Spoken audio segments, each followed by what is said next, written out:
Science fiction research करना चाह रहा हूँ। जैसे कि एक जॉर्ज ऑरवेल की किताब है एनिमल फार्म।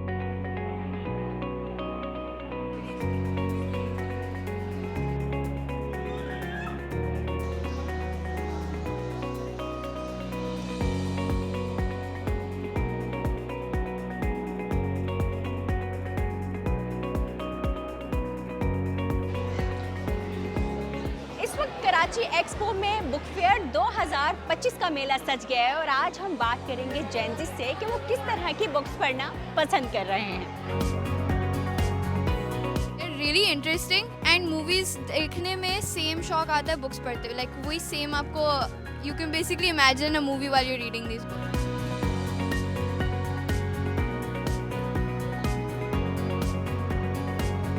तीन हॉल्स में ये बुक फेयर की नुमाइश लगाई गई है जिसमें 329 स्टॉल्स लगे हुए हैं।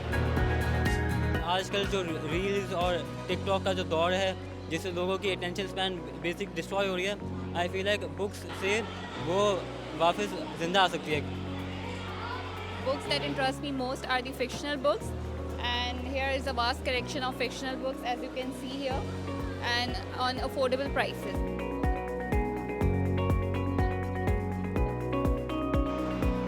बुक फेयर में आकर इस बात का अंदाज़ा तो हो गया कि इस डिजिटल दौर में भी किताबों की अहमियत कम नहीं हुई। अभी भी किताबों से लगाव रखने वालों की तादाद हमें एक्सपो सेंटर में देखने को मिली, ताहम कुछ नई किताबों के एडिशंस भी इसमें शामिल रहे। सालेहा फिरोज़ खान, इंडिपेंडेंट उर्दू, कराची।